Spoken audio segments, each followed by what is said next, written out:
Sa video na ito, pag-uusapan natin ang 10 pinakasulit na 125cc scooter dito sa Pilipinas. Kaya kung nagbabalak kang bumili ng 125cc scooter, para sa iyo ang video na to dahil baka isa sa mga motorsiklong mababanggit natin ang bibilhin mo.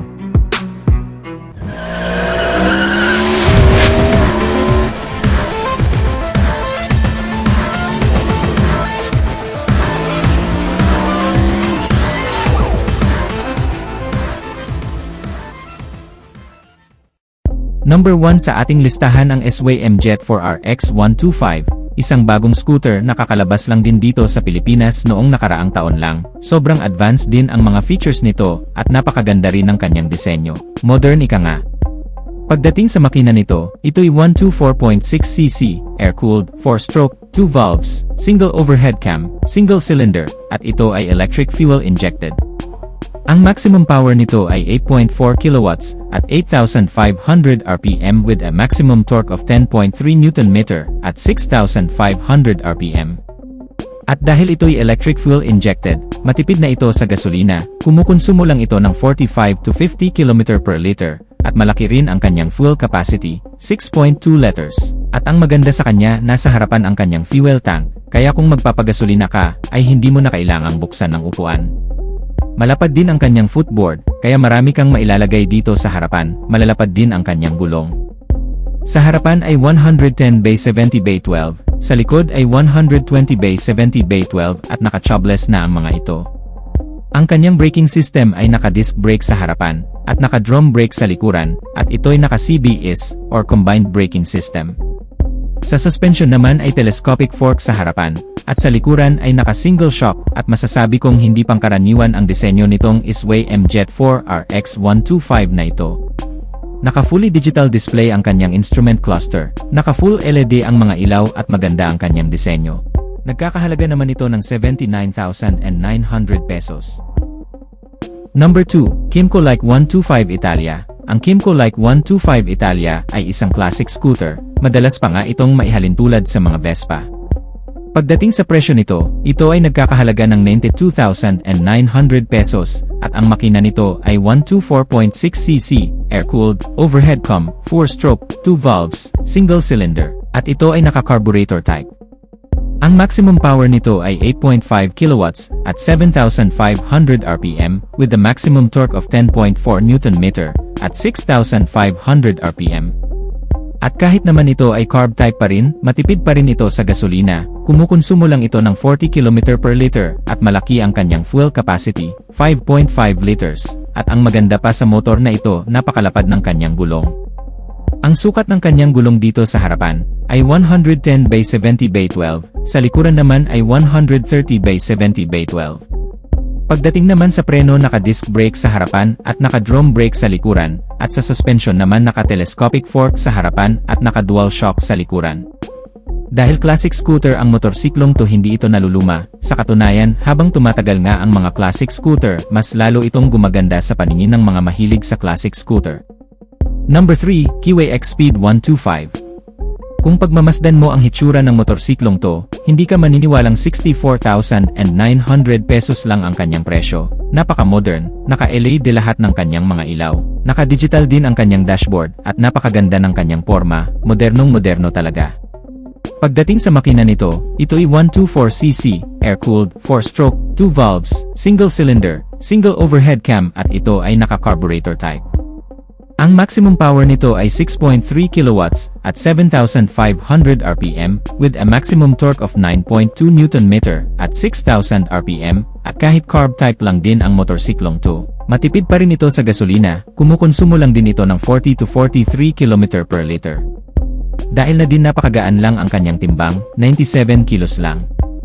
Pagdating naman sa mga gulong nito, ang sukat ng kanyang gulong sa harapan ay 80/80/14, sa likod naman ay 100/70/14, pero ito ay naka-tub type pa rin, hindi pa ito naka-tubeless. Sa braking system, naka-disc brake sa harapan with 2-piston caliper, sa likuran naman ay naka-drum brake. At sa kanyang suspension, naka-telescopic fork sa harapan at naka-single shock sa likuran, kaya kung hanap mo ay mura pero premium style scooter, itong Kiwi X-Speed 125 ang para sa'yo, 64,900 pesos lang.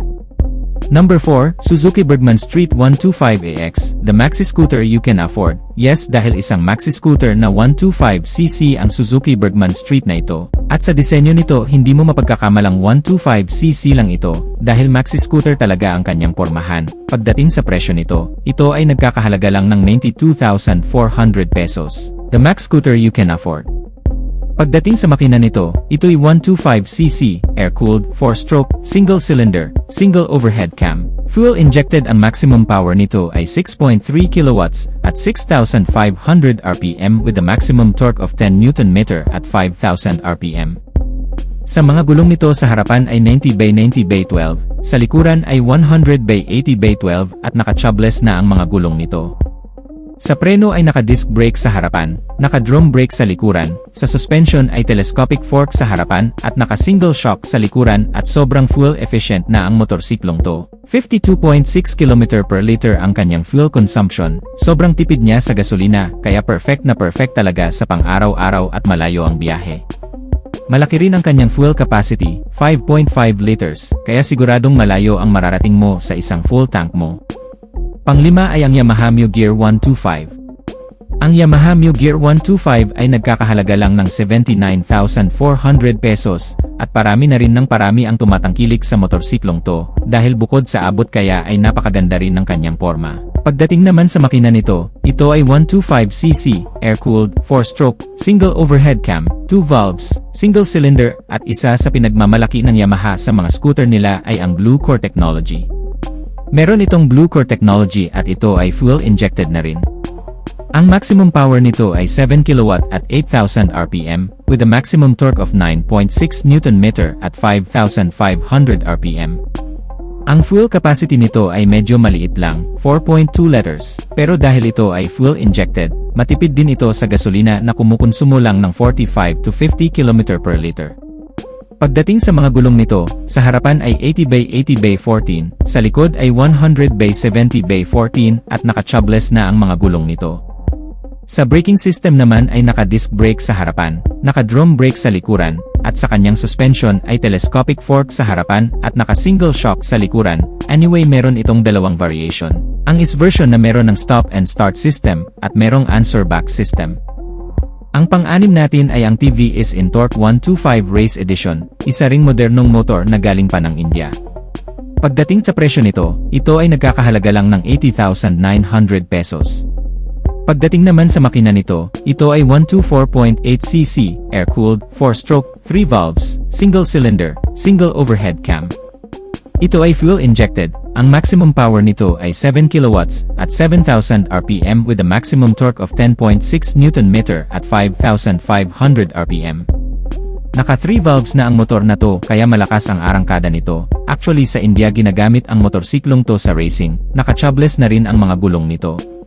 Ang sukat ng gulong sa harapan ay 100x80x12, sa likuran ay 110x80x12, sa braking system naman, naka-disc brake sa harapan. Sa likuran naman ay naka-drum brake at meron din itong CBS or combined braking system. Sa suspensions naka-telescopic fork sa harapan at naka-single shock sa likuran at meron itong mga advanced features kagaya ng Smart Connect dahil pwedeng makonect ang cellphone mo dito sa motor mo. Mamomonitor mo sa cellphone mo ang buong status ng motor mo, makikita mo sa cluster ng motor mo kung meron bang nagte-text or tumatawag sa'yo. Kaya naman sobrang advanced talaga nitong TVS Torque 125 at sobrang premium at napaka-sporty ng kanyang disenyo.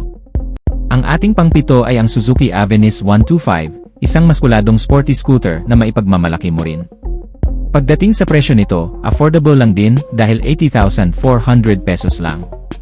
Ang makina nito ay 124cc, air-cooled, 4-stroke, single cylinder, single overhead cam, 2 valves, at ito ay fuel-injected na rin. Ang maximum power nito ay 6.4 kilowatts at 6,700 RPM with a maximum torque of 10 Nm at 5,500 RPM. Malaki rin ang fuel capacity ng motor na to dahil 5.2 liters, kaya siguradong malayo ang mararating mo sa isang full tank. At isa ang Suzuki Avenis sa pinakamatipid sa gasolina pagdating sa mga 125cc scooter, dahil 54 km per liter ang kanyang fuel consumption. Siguradong hindi ka lugi kung gagamitin mo ito pang hanap buhay pang araw-araw at pang long ride. Napaka-modern din ang kanyang design, naka-LED ang kanyang headlight at nasa taas ang kanyang mga turn signal light, at kung pagmamasdan mo siya dito sa harapang bahagi, para itong nakasmile sobrang happy ng kanyang mukha. Marami rin itong convenient features na siguradong makakatulong sa'yo sa araw-araw na pagbebiyahe mo. Pangwalo, ang Yamaha Mio Gravis 125, isang napakapoging 125cc ng Mio series ng Yamaha. At pansin ko mas dumami ang tumangkilik mula nang dumating itong version 2 ng Yamaha Mio Gravis 125 dahil pagdating sa kanyang forma mas maganda na talaga. Pagdating sa makina, ito ay 125cc, air-cooled, 4-stroke, single overhead cam, 2 valves, single cylinder, fuel-injected and powered by Blue Core technology na rin ang motor na ito. Ang maximum power nito ay 7 kilowatts at 8,000 RPM with a maximum torque of 9.5 Nm at 5,500 RPM. Sobrang convenient kapag magpapagasolina ka dahil nasa harapan lang ang kanyang fuel tank, hindi mo na kailangang buksan ang upuan or hindi mo na nga kailangang tumayo pa dahil andyan lang siya, pipindutin mo lang at bubukas na. Yun nga lang, maliit lang din ang kanyang fuel capacity, 4.2 liters lang, pero okay lang din naman dahil matipid din naman ito sa gasolina, kumukonsumo lang din ito ng 45 to 50 km per liter, kaya okay na rin pang hanap buhay, pang araw-araw at pang long ride. Malalapad din ang kanyang mga gulong, ang sukat ng kanyang gulong dito sa harapan ay 100 by 90 by 12, sa likod naman ay 110 by 90 by 12 at naka-tubeless na rin ang mga gulong nito. Sa braking system naman naka-disc brake sa harapan at naka-drum brake sa likuran, at sa kanyang suspension ay telescopic fork sa harapan at naka-single shock sa likuran. Maraming convenient features ang motorsiklong to, kagaya ng charging port, malawak na footboard at malaking under-seat storage na 25 liters, kaya siguradong marami kang mailalagay. Pagdating naman sa presyo nito, ito ay nagkakahalaga ng 93,900 pesos. Ang ating pangsyam ay ang Yamaha Mio Fascio 125, isang classic scooter ang design, pero napaka-moderno ng mga features ng motorsiklong to, at ang maganda sa motor na to kahit anong edad mo babagay sa forma ng motor na to. Pwede pang teenager, pwedeng pang millennial, pang Generation X, o kahit ano pa yan. Pagdating sa makina nito, ito ay 125cc, air-cooled, 4-stroke, single overhead cam, 2 valves, single cylinder, fuel-injected and powered by Blue Core technology. Ang maximum power nito ay 6.2 kilowatts at 6,500 RPM with a maximum torque of 9.9 Nm at 5,000 RPM. At yung Blue Core engine nga pala nito ay hindi kagaya ng ibang 125cc dahil ito ay Blue Core hybrid technology na. Isa nga sa unique features nito na every time na nakatigil ka, kapag aarangkada ka, hindi siya gagamit ng power mula sa gasolina, gagamit siya ng power mula sa battery. So mas smooth at mas malakas ang kanyang arangkada pero hindi naman ito maaksaya sa battery. Dahil 3 to 4 seconds lang siyang gagamit, the rest gagamit na siya ulit ng gasolina at dahil dun mas tumipid ito sa gasolina. Kumukonsumo lang ito ng 50 to 54 km per liter dahil sa kanyang hybrid technology. Malaki rin ang kanyang fuel capacity, 5.1 liters of fuel tank capacity, malayo-layo rin ang mararating mo sa isang full tank nito. Pagdating naman sa kanyang presyo, ito ay nagkakahalaga ng 93,900 pesos. Ang ating pang-10, ang isa sa pinakapopular na 125cc dito sa Pilipinas, na kahit saang sulok ka pumunta ay meron kang makakasalubong na kapariho nito. Walang iba kundi ang Honda Click 125, napakapogi, sporty at moderno ang disenyo ng motorsiklong to, at bukod pa doon sobrang affordable din, dahil 80,900 pesos lang ang kanyang presyo. Pagdating sa makina nito, ito ay may 125cc, 4-stroke, 2 valves, single overhead cam, liquid-cooled, at naka-enhanced smart power, at ito ay naka-program fuel-injected na rin kaya matipid na sa gasolina. Malaki rin ang kanyang fuel capacity, 5.5 liters, kaya malayo ang mararating mo sa isang full tank mo dito, at ang kanyang fuel consumption ay kumukonsumo lang ng 50.3 km per liter. Kaya siguradong hindi ka talo at hindi ka na rin lugi kung gagamitin mo ito pang hanap buhay pang araw-araw o pang long ride pa yan, napakatipid niya sa gasolina. Sobrang angas ang kanyang forma, sobrang daming bumibili ng scooter na to, dahil napakaganda nga naman talaga, naka-LED pa lahat ng kanyang mga ilaw, kaya mas maliwanag ang kanyang headlight at kitang-kita tayo sa kalsada. At iyan na nga mga kamoto, ang 10 pinakasulit na 125cc scooter na meron tayo dito sa Pilipinas, na bukod sa pagiging affordable ay matibay, garantisado, matipid sa gasolina, at maporma. Kayo mga ka-Wizard Moto, anong motorsiklo ang binabalak mong bilhin sa 10 na mga natalakay natin?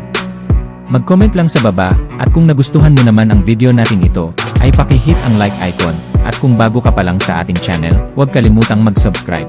Click mo na rin ang notification bell icon para sa mga susunod kong video ay updated ka palagi. Hanggang dito na lang tayo mga ka-Wizard Moto, ride safe as always and God bless.